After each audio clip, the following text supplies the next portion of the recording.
In the continuation of chapter number 14 semiconductor, आज हम ले रहे हैं कुछ conceptual questions from NCERT exercise, NCERT solve examples और कहीं बाहर से भी कुछ क्वेश्चंस मैंने ऐड किए। ये क्वेश्चन है एग्जांपल है ये 14.1। इसमें कहता है carbon, silicon and germanium have same lattice structure, यानी कार्बन हुआ, सिलिकॉन हुआ और जर्मेनियम हुआ, इन सबके पास सेम लैटिस स्ट्रक्चर है, लेकिन फिर भी कार्बन इंसुलेटर है और सिलिकॉन और जर्मेनियम जो है वो सेमीकंडक्टर है। उसका रीज़न ये है कि कार्बन के पास भी हम मानते हैं कि कार्बन के पास, सिलिकॉन के पास और जर्मेनियम के पास हमें पता है कि वो सबके पास आउटर मोस्ट शेल में वही 4 एटम्स की वैलेंसी होती है। तो बॉन्डिंग जो देंगे, कोवलेंट बॉन्ड में जो इन्वॉल्व करेंगे वो इलेक्ट्रॉन्स को, वो 4 ही होंगे। लेकिन फ़र्क क्या होगा? फ़र्क ये होगा उनके स्ट्रक्चर, किस ऑर्बिट में इलेक्ट्रॉन्स लाई कर रहे हैं। तो सबसे दूर जो लाई करते हैं वो करते हैं जर्मेनियम के लिए, देन सिलिकॉन के लिए एंड देन कार्बन के लिए। सो हम ये कह सकते हैं कि कार्बन का एग्जाम्पल लो तो उसके सेकेंड ऑर्बिट में यहाँ पर इलेक्ट्रॉन आउटर मोस्ट शेल में लाई कर जाते हैं। 4 इलेक्ट्रॉन्स होते हैं, 4 की वैलेंसी होती है। एक इलेक्ट्रॉन को यहाँ से तोड़ के बाहर निकालना इज़ डिफ़िकल्ट, जबकि सिलिकॉन के पास 3rd ऑर्बिट में होते हैं। जर्मेनियम की बात करें तो वो 4th ऑर्बिट में जाता है।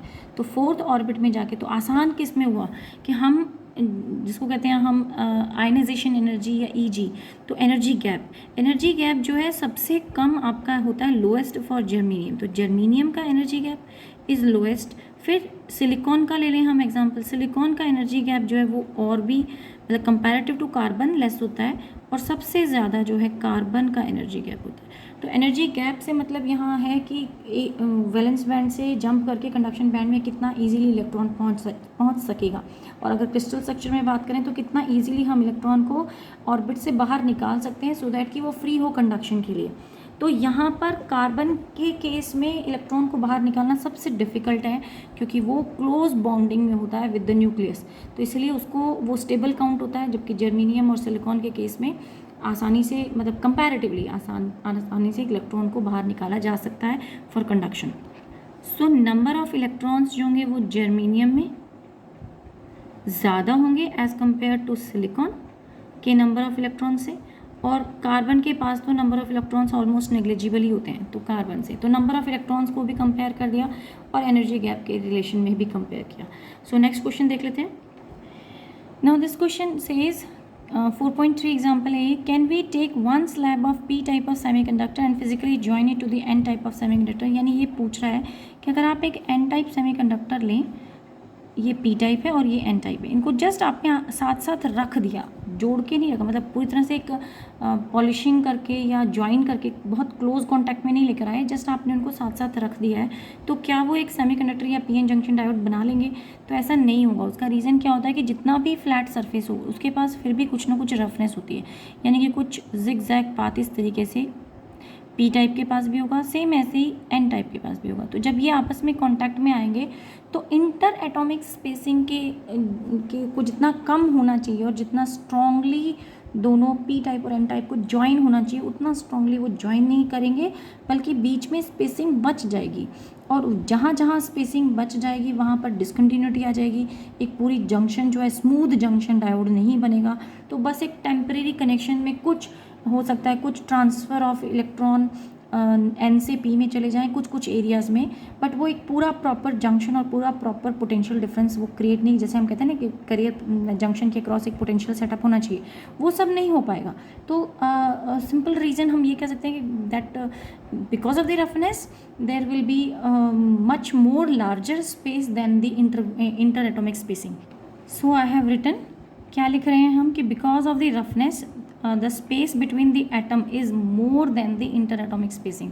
उतने क्लोज एटम नहीं आ पाएंगे और उस वजह से क्या मिलेगी हमें? डिसकंटिन्यूटी मिलेगी in the flow of charge.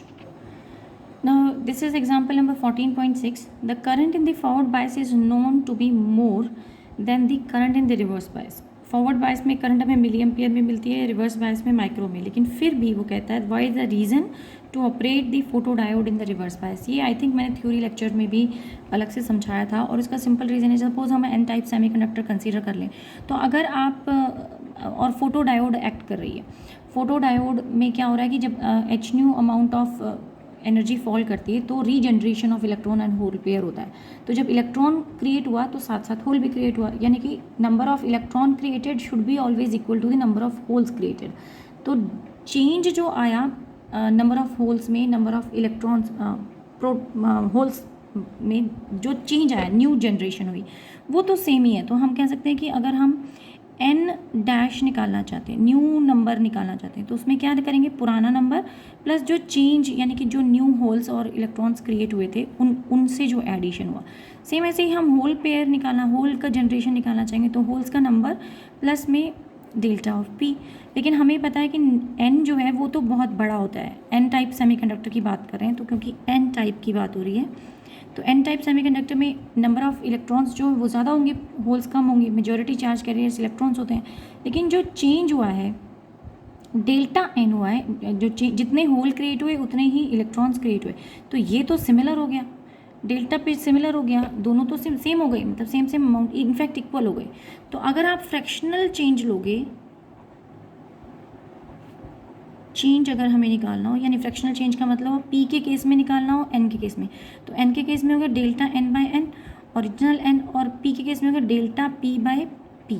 तो अब डेल्टा जो p जो वेरिएशन आया है ओरिजिनल से कंपैरिजन में, ओरिजिनल बहुत कम थे बट वेरिएशन इक्वल हो गया, ये डेल्टा n भी इक्वल हो, लेकिन आप इसको यहाँ डिवाइड करो तो this should be very very less than as compare to the p part. इसको हम एक एग्जाम्पल से समझ सकते हैं। फॉर एग्जाम्पल मान लीजिए हमारे पास नंबर ऑफ़ इलेक्ट्रॉन्स थे 100 और हमारे पास नंबर ऑफ़ होल्स थे 1 n टाइप सेमीकंडक्टर में, क्योंकि मेजॉरिटी क्या होनी चाहिए, नंबर ऑफ़ इलेक्ट्रॉन्स होनी चाहिए। अब आपने जब दोनों के अंदर फोटो इलेक्ट्रिक इफेक्ट हुआ या फिर एक फोटोन फॉल किया और एक इलेक्ट्रॉन होल पेयर क्रिएट हुआ, तो दोनों के अंदर 100 या 100 अमाउंट के इलेक्ट्रॉन भी क्रिएट हो गए, होल्स भी क्रिएट हो गए, क्योंकि होल्स जितने क्रिएट होंगे उतने ही आपके इलेक्ट्रॉन्स क्रिएट होंगे। तो इलेक्ट्रॉन्स न्यू जो क्रिएटेड हुए उसके अंदर आपने ओल्ड नंबर ऐड किया, तो आपका टोटल जो न्यू आया अमाउंट वो हो गया 200। लेकिन जो नंबर ऑफ़ होल्स की कंपेयर करें तो ये नंबर ऑफ़ होल्स तो हो गए 100 और ये था 1, तो यहाँ तो 100 टाइम्स ग्रोथ हुई है, यहाँ सिर्फ 2 टाइम्स हुई है, तो यानी डबल हुई है। तो हमारे पास वेरिएशन जो है, जब हम फ्रैक्शनल चेंज लोगे तो 100 अपॉन ये value 100 by 1 will be much greater, वो ऑलमोस्ट 100 के बराबर होगी, और ये वेरिएशन हो गया बहुत कम। यानी हमारे लिए इस वेरिएशन को ऑब्जर्व करना बहुत मुश्किल है, जबकि जो वेरिएशन आया आपका रिवर्स बायस की, होल्स करंट किसके लिए रिस्पॉन्सिबल होगी, रिवर्स बायस करंट के लिए। तो रिवर्स बायस करंट जो है वो डोमिनेट कर जाती है, इसीलिए क्योंकि उसको ऑब्जर्व करना या उसको मेज़र करना आसान है, इसीलिए ये वेरिएशन हमारे पास फ्रैक्शनल चेंज जो था उसमें ज़्यादा आया, फ्रैक्शनल चेंज रिवर्स करंट में ज़्यादा था, इसीलिए उसको ऑब्जर्व करना या मेज़र करना आसान हो गया हमारे लिए। जबकि यहाँ जो फॉरवर्ड करंट की में जो वेरिएशन आया वो बहुत कम आया, और इसीलिए हम फोटोडायोड को रिवर्स बायस में ही परफॉर्म कराते हैं। सो मैंने यहाँ लाइन ऐड कर दी है, क्योंकि करंट रिवर्स करंट जो होती है वो ज़्यादा होगी, फ्रैक्शनल चेंज ज़्यादा होने की वजह से, वेरिएशन ज़्यादा होने की वजह से ऑब्जर्वेबल होगी, और इसीलिए उसको ऑब्जर्व करना भी आसान है। Let us see this question. In half wave rectifier, what is the output frequency if the input frequency is 50 Hz? तो input frequency अगर 50 Hz है तो हमें बताना है हाफ वेव रेक्टिफायर की आउटपुट क्या होगी, and what is the output frequency of the full wave rectifier for the same input frequency. यानी दोनों ही केसेस में इनपुट फ्रिक्वेंसी कितनी दिया है, इनपुट फ्रिक्वेंसी आपको 50 Hz दे दिया, and they are asking the output for half wave and output for full wave. So इसमें कोई कैलकुलेशन की ज़रूरत नहीं होती, जो इनपुट फ्रिक्वेंसी सेम ही आपको आउटपुट फ्रिक्वेंसी मिलेगी for the half wave rectifier, क्योंकि उसमें एक ही साइकिल होती है। आप क्या करते हैं कि एक इनपुट आपने अप्लाई किया, लेकिन उस एक ही डायोड उसमें कनेक्ट होती है, और वो एक डायोड एक ही रिपल आउटपुट पे क्रिएट करती है, सेकेंड हाफ में नहीं करती। तो साइकिल तो एक ही हुई, तो 50 Hz आ गई आपके पास।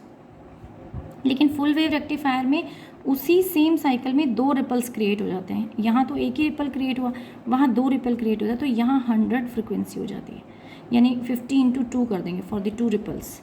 नेक्स्ट देख लेते हैं question. In p n junction diode is fabricated from a semiconductor with a band gap of Eg दे रखा है, हमें बैंड गैप दिया है 2.8 इलेक्ट्रॉन वोल्ट।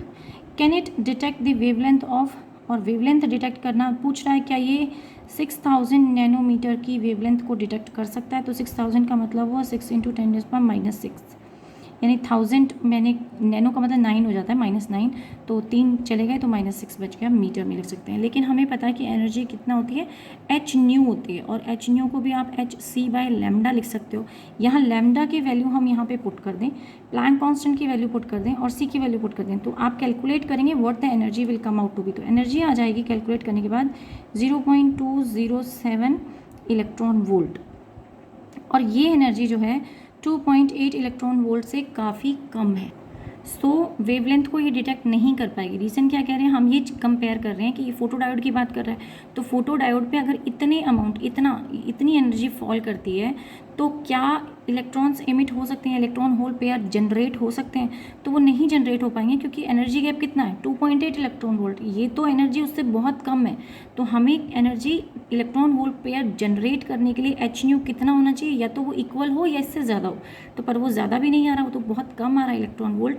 तो because your E is less than Eg, so therefore it will not be able to detect the wavelength of not detect given lambda. so ये given wavelength को ये डिटेक्ट नहीं कर पाएगी। so आज की क्लास के लिए इतना ही, नेक्स्ट क्लास में कंटिन्यू करेंगे with more numericals. Thank you.